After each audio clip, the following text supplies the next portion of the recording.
Сегодня я хотел бы с вами поговорить о ходе боевых действий на российско-украинском фронте и о возможных перспективах военного противостояния. Да, это выглядит немного по-сумасшедшему для начала ролика, но вот такой вот у нас март 2022. Мы посчитали много аналитики на эту тему, собрали ее всю в этом видео для вас, чтобы вы поняли, что там происходит. Но перед тем, как начнем, смотрите, небольшая цитата. Вы утверждаете, что мы собираемся напасть на Украину, хотя мы уже многократно объясняли, что это не так. Мы как-то с вами уже забыли, но стоило бы вспомнить. И Сергей Лавров и Дмитрий Песков, и даже сам развязавший войну Владимир Путин еще совсем недавно говорили нам, что никакое вторжение в Украину не планируется. Эти люди нам солгали. Конечно, верить их словам было бы верхом наивности. Но это не отменяет того, что они врали. Врали и международной аудитории, и гражданам России.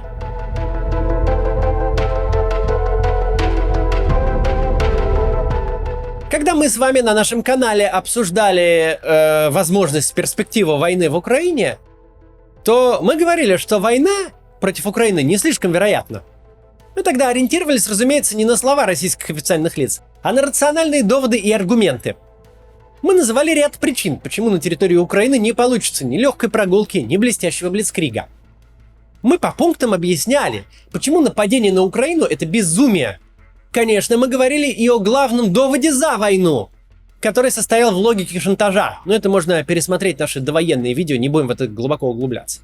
Вопреки рациональным ожиданиям, иррациональное безумие случилось. И все то, о чем мы говорили чисто гипотетически, стало воплощаться наяву.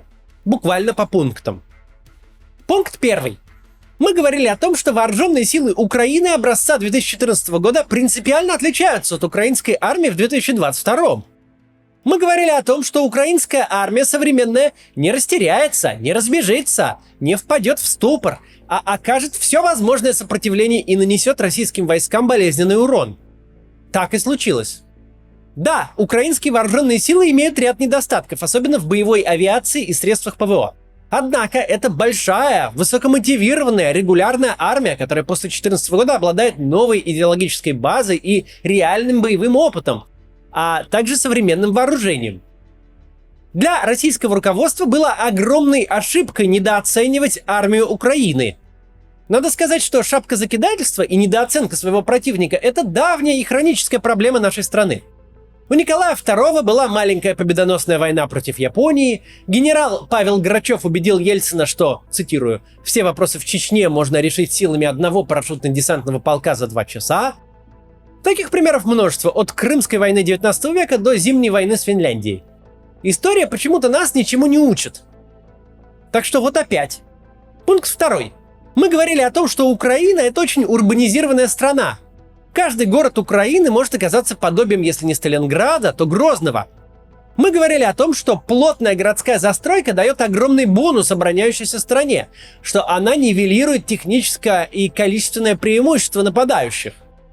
Мы говорили о том, что перед российской армией неизбежно встанет выбор. Или идти на штурм без поддержки авиации и артиллерии, чтобы уберечь город от разрушений и понести при этом страшные потери.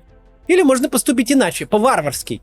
Сперва стирать с лица земли мирные кварталы и только затем двигать вперед сухопутные силы.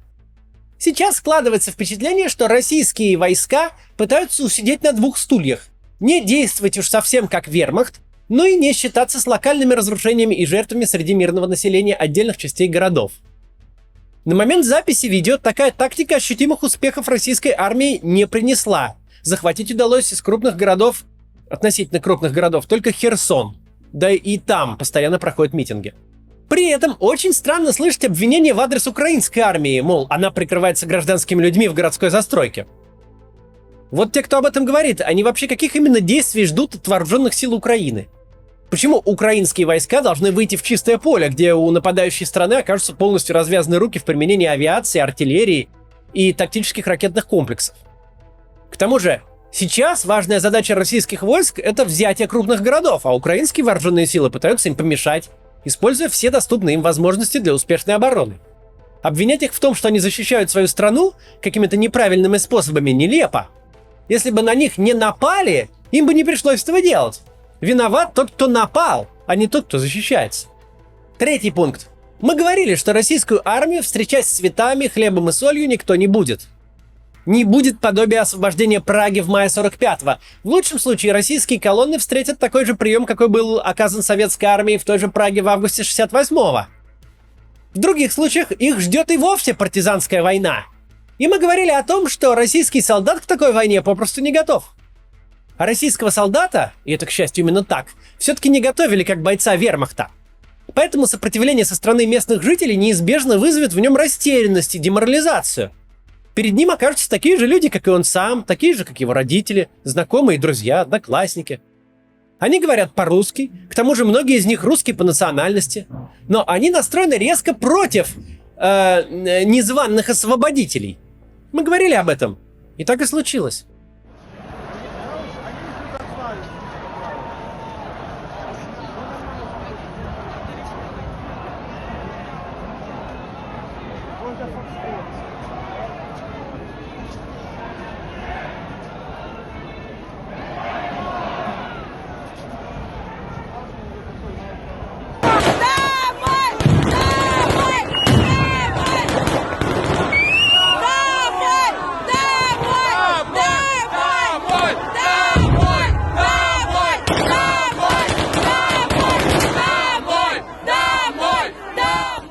Четвертый пункт. Мы предсказывали, что санкции со стороны западных стран будут для России ударом, превосходящим все, с чем российская экономика сталкивалась когда-либо. Правда, когда мы говорили об этом, то сами еще не представляли всего масштаба будущих санкций. Само понятие «коллективный Запад» из словаря кремлевских пропагандистов внезапно выпрыгнуло в нашу реальную жизнь. Самые разные государства проявили беспрецедентное единство, чтобы подорвать экономический потенциал страны-агрессора – России. И мы по-прежнему не представляем, какие санкции могут быть введены в дальнейшем. Пятое. Мы говорили, что другие государства начнут поставки в Украину оружия, боеприпасов и другой амуниции. Мы даже называли это новым ленд-лизом, и случилось именно это. На что же рассчитывал российский президент, верховный главнокомандующий? Насколько его империалистические фантазии отличаются от того, что происходит на фронте прямо сейчас? После рекламы мы обсудим возможные варианты развития событий на фронте.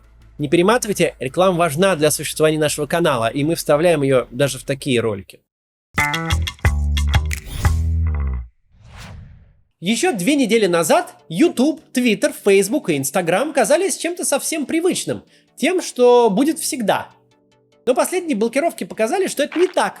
Вполне возможно, что скоро единственными доступными в стране соцсетями будут Одноклассники и ВК, которые хранят ваши переписки и предоставляют их госструктурам немедленно. Ну а остальное блокируется. Поэтому сегодня VPN из роскоши превратился в необходимость для тех, кто хочет сохранить доступ к привычным соцсетям и мессенджерам. Но не все знают, что бесплатные VPN редко бывают действительно бесплатными. Часто они занимаются продажей ваших личных данных. А кому они их продают и зачем? Большой вопрос. Если вы сейчас присматриваете себе подходящий и безопасный VPN, обратите внимание на Surfshark. Он не связан с Россией, не накладывает санкции на оплату, и к тому же Surfshark располагается на Британских Виргинских островах, где нет закона, который заставлял бы VPN-компании хранить ваши персональные данные. Поэтому Surfshark этого не делает. Оформив одну подписку, вы сможете использовать Surfshark на всех ваших устройствах. Помимо обхода навязанных нам ограничений, Surfshark также поможет избежать ценовой дискриминации, когда цены изменяются в зависимости от вашего местоположения. Это полезно при покупке, например, авиабилетов. Также с помощью Surfshark можно блокировать ненужную рекламу, увеличивая скорость загрузки контента. Для моих подписчиков по промокоду CATS Surfshark предоставляет скидку 83% на оформление подписки, плюс 3 месяца дает в подарок. Ссылку на VPN Surfshark я оставлю в описании. Продолжим. Надеюсь, вы не сильно против рекламы в таком ролике. Сначала для понимания ситуации посмотрим на то, как другие стороны оценивали вероятность начала текущей войны. Ну, чтобы понять, насколько силы соответствовали задачам. Накануне начала войны Министерство обороны Украины говорило о том, что оно видит у границ российские войска, но не видит сформированных ударных группировок. В это же время в России ведущий военный эксперт бывший офицер генерального штаба, полковник Михаил Ходоренок, на пальцах объяснял, почему невозможно осуществить вторжение в Украину с теми силами, средствами и запасами материальных ресурсов, которые были сосредоточены у украинских границ. Прямо в эфире российских государственных СМИ бывший генштабист подробно и сознанием дела рассказывал о том, насколько широкомасштабные оперативные и организационные мероприятия необходимы для подготовки реального нападения на Украину. Признанный военный эксперт тогда констатировал: подготовительные мероприятия в достаточном объеме и близко не проводятся, а значит, войны не предвидится. Ну вот, гипотетическое вторжение на Украину с применением только обычных средств поражения со стороны вооруженных сил Российской Федерации. Что бы оно могло представлять? Но это была бы какая-то, например, стратегическая наступательная операция на театре военных действий, исходя, так сказать, из масштабов, возможного масштаба вооруженного противоборства, или стратегические действия на континентальном театре военных действий. А вот все-таки, учитывая боевой и численный состав вооруженных сил Украины, степень их боеготовности, боевой выучки, вот для проведения такой операции необходимо привлекать далеко не батальонные тактические группы, а несколько оперативно-стратегических объединений вооруженных сил Российской Федерации, Черноморский флот, отдельные общевойсковые танковые армии, как минимум одну армию ПВО и ВВС, соединение ВДВ, родов войск. По-серьезному, по-взрослому надо. Да, резерва Верховного Главного Командования. И по самым приблизительным подсчетам, это даже не 500 тысяч человек получится. А, на мой взгляд, значительно больше. Мы, конечно, военную академию Генерального штаба не оканчивали.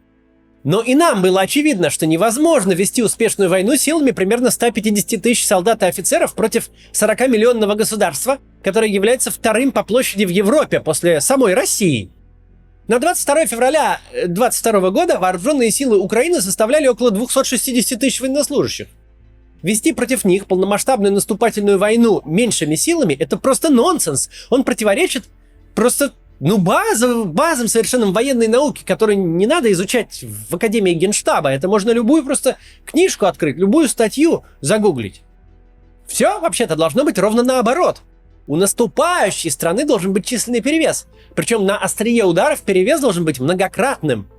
Напрашивается вывод, что президент России и выполнявшие его волю российские вооруженные силы в принципе не предполагали ведение полномасштабной войны. Иначе они с первого дня ввели бы в действие гораздо большее количество личного состава и заранее подготовили бы миллионы тонн военных и других припасов для длительных военных действий. Но так что же они тогда предполагали-то вообще?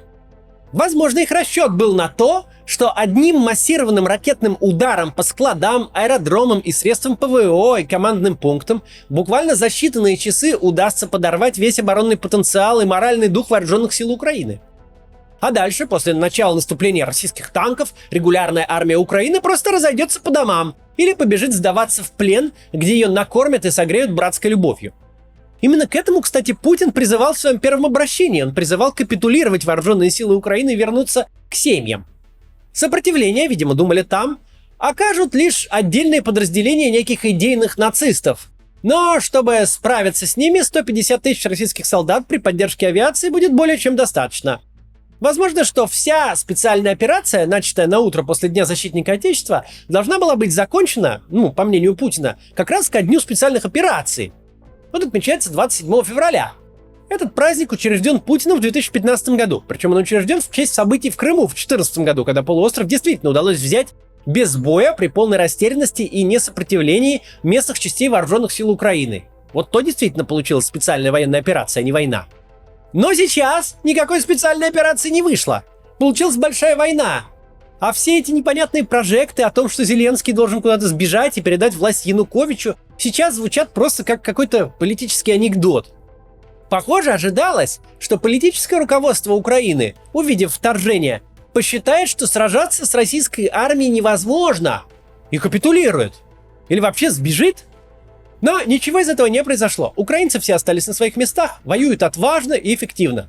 Вот, например, вчерашнее видео Зеленского. Про него тут председатель Российской Госдумы чуть ли не раз в 2 дня выпускает сообщение, а госпропаганда его подхватывает, будто бы он уехал из Киева. А он не только не уехал, но и прям в своем офисе работает. Ось вечірній Київ. наш офіс. Понеділок, вечір. Ви знаєте, ми звикли говорити понеділок день важкий. В країні війна, тож кожен день понеділок. Зараз звикли до того, що кожен такий день і кожен такий день і вечір. І сьогодні 12-й. 12-й вечір нашої боротьби, нашого захисту. Ми всі на місцях, всі працюємо, кожен там, де повинен. Я у Києві, моя команда зі мною. Тероборона на місцях, військові на позиціях, наші герої, лікарі, рятувальники, транспортники, дипломати, журналісти. Усі. Усі ми воюємо. Усі ми робимо внесок у нашу перемогу, яка обов'язково буде. Война идет целых 2 недели, и конца и края ей пока не видно. И это никакая не специальная операция, чтоб там не говорили, какие бы законы не принимали, а именно война. Достаточно послушать сводки с фронтов, которые озвучивает официальный представитель, да даже Министерства обороны России, генерал-майор Игорь Коношенков. Это прямая калька со сводок от Советского информбюро, который в годы Великой Отечественной войны читал по радио Юрий Левитан. Совпадение вплоть до стилистики. Российская пропаганда очень нехотя говорит о том, что война идет против вооруженных сил Украины. Идет постоянная подмена понятий. В военных сводках российские войска сражаются не против украинской регулярной армии, а против каких-то там нацистов. Эти нацисты превратились уже в несметные полчища и оккупировали буквально всю Украину. Каждого жителя как-то в себя всосали. Украинская армия из этого дискурса как бы выпадает. Ее как бы вообще нет в гуще событий, а война идет исключительно против каких-то отдельных нацистов. На этой войне, которая вроде бы и не война, а специальная операция, против армии, которой вроде бы и нет, а есть только орды мнимых нацистов, так вот на этой войне российские вооруженные силы несут совсем не мнимые военные потери. По состоянию на 2 марта российская армия, согласно заявлениям только Министерства обороны, потеряла 498 человек убитыми и 1597 ранеными. Эти данные, кстати, озвучены неделю назад. С тех пор никто ничего нового не озвучивал. Сколько там людей погибло, никто даже не говорит. Но даже если эта статистика тогда была правдива, на что очень не похоже, то она все равно очень лукава, так как озвучено только количество убитых и раненых. А где же графа «пропавшие без вести»? На войне на каждого убитого солдата может приходиться по несколько пропавших без вести. Это те, чьи тела остались на территории противника, и те, кто был взят в плен. Плюс статистика потерь вооруженных сил России, очевидно, не включает потери Росгвардии и военных формирований непризнанных республик ДНР и ЛНР. Это абсолютно серая зона. Под Украиной погиб генерал-майор российской армии Андрей Суховецкий. Об этом уже официально сообщили. А на момент записи этого ролика пришла информация, пока не подтвержденная, о гибели еще одного генерал-майора российской армии Виталия Герасимова. Еще напомню, что в годы Великой Отечественной войны более четверти раненых бойцов больше не возвращались в строй. Если принять на веру цифры от Минобороны, то можно представить, сколько людей из почти 1600 раненых навсегда останутся инвалидами. Причем почти 1600 их было неделю назад. И по официальным данным. Сколько их сейчас и в реальности непонятно. Повторюсь, то, что сейчас происходит в Украине, это никакая не спецоперация против неких нацистов при неучастии вооруженных сил Украины. Это полномасштабная война против украинской армии. Российская армия к настоящей войне, по всей видимости, не готовилась. Но эта война по факту идет. Что сейчас могут предпринять вторгающиеся российские войска для того, чтобы как-то переломить ситуацию? В первую очередь, им придется наращивать свою численность, и неизвестно до какого предела. Возможно, что и в несколько раз. Сейчас, в случае продвижения вперед российской армии, по сути, некого оставить в тылу. Это усугубляет и без того непростую ситуацию со снабжением войск. Крайне тяжело организовать прямо на ходу, если не планировать заранее, логистику для доставки из России в Украину огромного числа военных грузов. От горючего и боеприпасов до продуктов и перевязочного материала. А в последнее время в сторону Украины замечены вот такие вот поезда.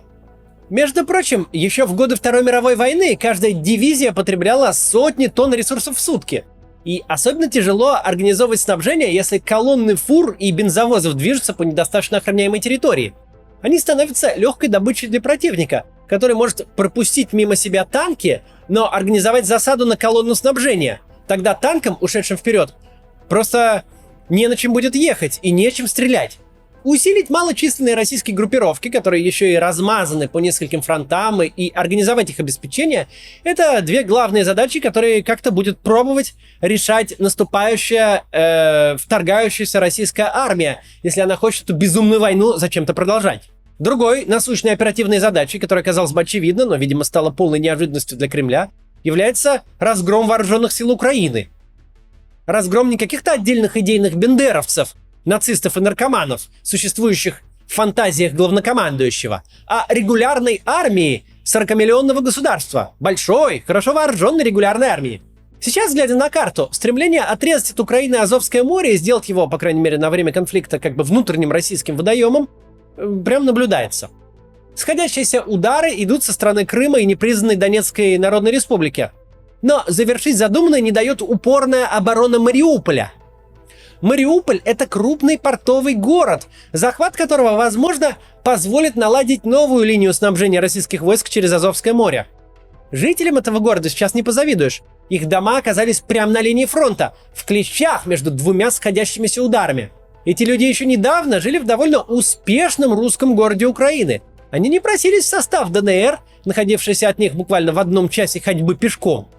Мариупольцы, в их числе многочисленные этнические русские, вовсе не просили, чтобы кто-то пришел спасать их от нацистов, устроив войну прямо у них дома, а сейчас они героически сопротивляются возможной оккупации. Русские нормально жили в Мариуполе и до Майдана, и после Майдана. Их жизнь стала рушиться только с приходом непрошенных спасителей от нацизма, против которых они сейчас так самоотверженно борются. Но вернемся к оперативно-стратегическим вопросам. Сейчас наиболее боеспособные части вооруженных сил Украины находятся на линии боевого соприкосновения с войсками ДНР и ЛНР. Это до 100 тысяч солдат и офицеров. Та часть украинской армии, которая имеет наибольший боевой опыт. Логичной задачей российских войск может быть окружение и создание котла для этой части украинских вооруженных сил.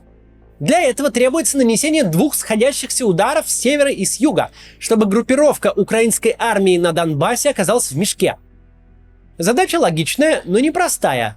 Для окружения нужно создать кольцо, обладающее достаточной мощью как с внутренней, так и с внешней стороны. Это необходимо, чтобы исключить как прорыв из котла, так и прорыв сил, идущих снаружи, на помощь частям, оказавшимся в окружении. Для создания прочного кольца российской армии нужно большое количество войск и достаточное снабжение. Здесь мы вновь возвращаемся к проблеме недостатка и в том, и в другом. Помимо прочего, мы можем предположить будущую высадку силами Черноморского флота морского десанта в Одессе. Закрепившись в Одессе, российские войска могут пойти на соединение с российским миротворческим контингентом в Приднестровье. В результате может получиться непрерывная полоса российских войск от Приднестровья до ДНР, которая обеспечит для России полный контроль над морскими коммуникациями и поможет со вторжением. Однако, даже если российской армии удастся решить озвученные задачи, обеспечить полный контроль над побережьями Азовского и Черного морей и создать котел для наиболее опасной части украинской армии, то это все равно далеко не победа в вооруженном противостоянии. Во-первых, стоит задача взятия Киева. А это операция уровня Второй мировой войны. И надо понимать, не существует способа выполнить такую задачу не варварскими методами. Например, когда в 1941 году Киев брала немецкая армия, наступающая, немцы потеряли 110 тысяч человек, из них 23 тысячи убитыми. Советские отступающие войска потеряли 500 тысяч человек, из них от 50 до 65 тысяч убитыми. Во-вторых, пока мы обсуждаем ход боевых действий на востоке Украины, есть еще огромная территория Западной Украины. На русскоязычном Востоке, где проживает много русских и раньше находилась электоральная база пророссийских политиков, но даже там российская армия встречает жесточайшее сопротивление. Харьков, где в 2014 году шли пророссийские митинги, пока что полон решимости защищаться от иностранной интервенции в полной блокаде и под обстрелами. Если таково положение дел на востоке Украины, то каково оно будет на западе? Пока что в Западной Украине не идут бои. Нет сомнений в том, что на этой обширной территории прямо сейчас сколачивается второй стратегический эшелон вооруженных сил Украины. Сюда идут поставки западного оружия и прибывают иностранные добровольцы. Местное население особенно мотивировано к сопротивлению. Что будет с российской армией, решившей вступить на запад Украины, просто страшно представить. с учетом того, насколько растянутся коммуникации и пути снабжения, идущие по территории враждебного, в общем, для российской армии, конечно, сейчас государства, военный успех российской армии здесь, при всех ее технических преимуществах, выглядит маловероятным, мягко говоря. По крайней мере, цена такого успеха, если даже он каким-то образом возникнет, окажется огромной. Популярный нынче вопрос, где вы были все эти 8 лет, нужно в первую очередь адресовать президенту России Владимиру Путину. Совокупность имеющейся информации говорит нам о том, что Путин хотел повторить Крымскую весну 2014 года, но уже на всей территории Украины. Даже даты подозрительно совпали. Но на дворе уже 2022 год. У Украины совсем другая армия. Совсем другие настроения, как в армейской среде, так и в обществе. Вооруженные силы Украины образца 22 года нельзя просто так разоружить. И добровольно демилитаризовываться они совершенно не намерены. Сама затея, что российские солдаты будут стрелять лишь по отдельным нацистам, но не будут воевать против остальной украинской армии, это и вовсе какой-то фантазм, который мог родиться в голове только у какого-то пропагандиста или политрука. Это невозможная картина, которая в силу своей невозможности и не воплотилась в реальности. Вот и приходится российской пропаганде стыдливо заминать тот факт, что российская армия воюет против вооруженных сил Украины. И воюет совершенно неуспешно. 4 снаряди, швидким вогонь.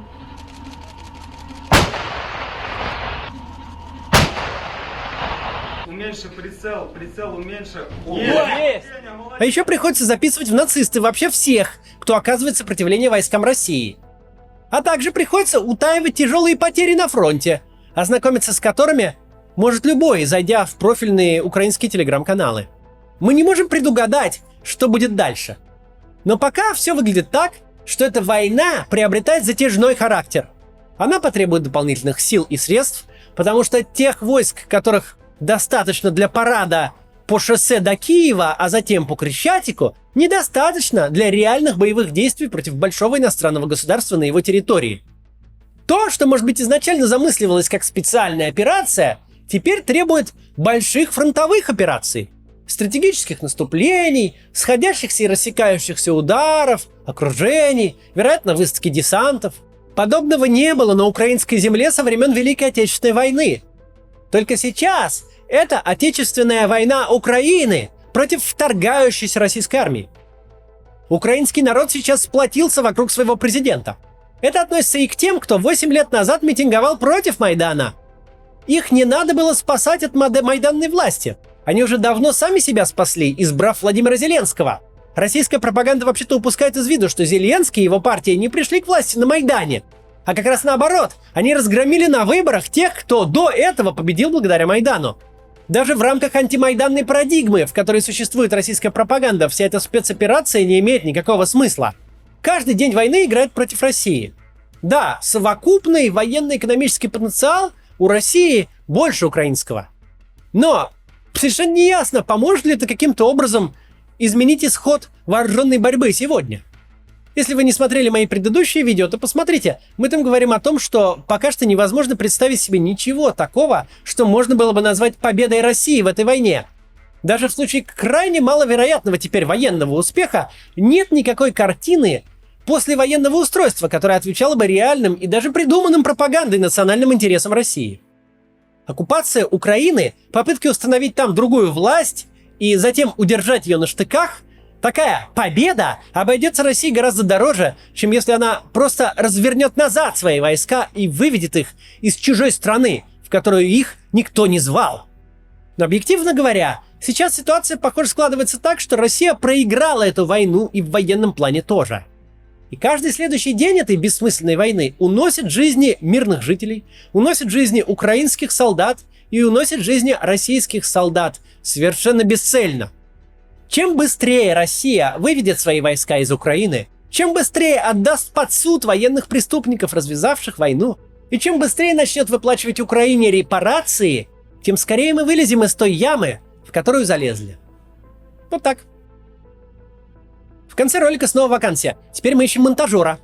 Вы нам подходите, если у вас есть опыт работы, мощный компьютер для экспресс-рендера, вы живете не в России и работаете в Premiere Pro. Ну и желательно готовы работать по ночам. Из России, в принципе, тоже подойдет, если вы готовы нести дополнительные риски, но мы предпочитаем, чтобы не в России жили наши монтажеры. Заполняйте форму по ссылке в описании. Напомню, что если вы хотите помочь редакции, заходите на Patreon. Подписки там уже компенсировали существенную часть оттока средств из-за бана рекламы. Всем большое спасибо, но если будет больше, будет вообще круто. Все, до завтра.